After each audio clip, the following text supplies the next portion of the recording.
Hi everyone and welcome back to my channel. So today I wanted to talk about minimalism and food and how to have a more minimalist diet, if that makes sense.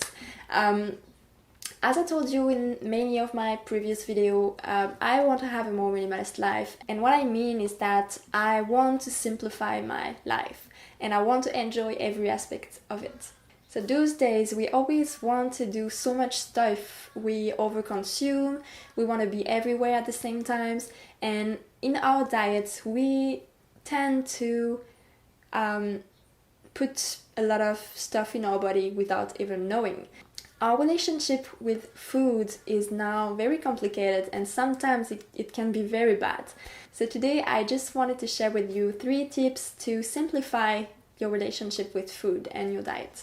And I just want to mention first that minimalism is not the same as reducing. When I think about simplify your relationship with food, I don't mean at all to eat less. I just want to simplify the relationship and enjoy more the food that we eat. It doesn't mean at all that we have to reduce. So the first thing is to go back to basic. And what I mean is that we are used to eat a lot of processed food. When we go to the grocery, we have a lot of diversity of processed foods, and sometimes because we're always in the rush, we don't have time to cook. And in those processed foods, you can find a lot of different ingredients, and a lot of ingredients that are not very good for your health, for your body, and sometimes for the environment too. So what I mean when I say go back to basic is to enjoy again to cook with raw food, like you can cook them, but take the real food, the vegetable or the fruits or something real and cook with it. Don't use this nasty stuff full of chemicals and sugar and colorant and all this kind of bad stuff that is not good for your health. If you cook with real food, then you'll know what you put in your plate, then you'll know what you eat. And then you can choose to only eat something that is good for you. And also, it brings back the joy to cook. Personally, I used to hate cooking because I didn't have time for that. But now that I changed my whole vision of my diet, I enjoy so much more to cook with real food, to cook for myself, to cook for my family. I know that what I cook is good for me and for my boyfriends, and yeah, I'm happier like that. So the second thing is to listen to your body. As I told you before, today we're always in the rush, and because of the fast food trend, we don't really enjoy eating anymore, and we're not used to listen to our body anymore because we used to eat bad stuff. So now it's normal to be bloated, to take weight, or to have like a stomach burn, or it's now our daily life. Personally, I used to be a lot bloated because I ate a lot of pasta and gluten, and I'm not intolerant, but I know that I don't digest it very well. So I used to be like that, and it was normal for me. But now that I changed a lot of things in my diet, I can feel that I'm so much better in my body. And you know, it's because I listen to my body. And now I know what is good for me and what is not good.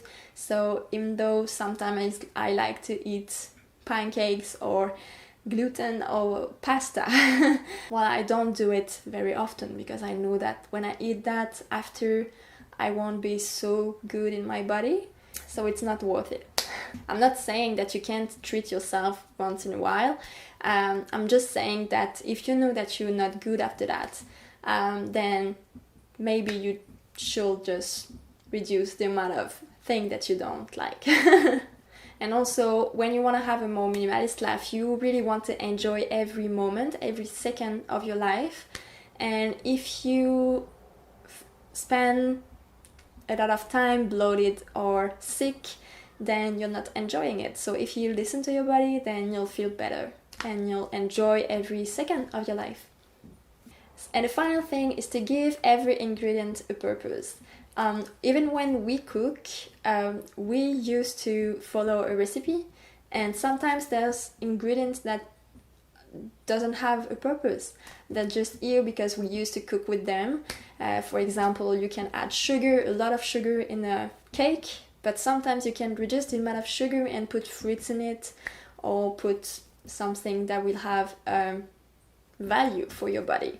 And you can find something else to replace the first ingredient that can have a value, a nutritional value for your body. Most of the time you'll have to do a lot of research, you have to do a lot of trial and a lot of error too. But that's okay, and once you get used to the process, then you'll find a lot of new recipes, and now there's a lot of new healthy recipe on the market, so I'm sure you can find a lot of resources to help you. And once you get used to it, then it's so much easier, and you know that everything that you put in your body has a nutritional value and is good for your body. So that's it for today. If you have any tips to add, share them in the comment section below. I love to read them, and I always like to see what you have to say. And if it can help me or others to have a more simpler relationship with food, then share them. And yeah, if you like this video, please give it a thumbs up and subscribe to my channel if you're not already subscribed. It makes me always so happy when I see new people on my channel, so make sure to subscribe. And yeah, I'll see you next week with a new video. Bye bye.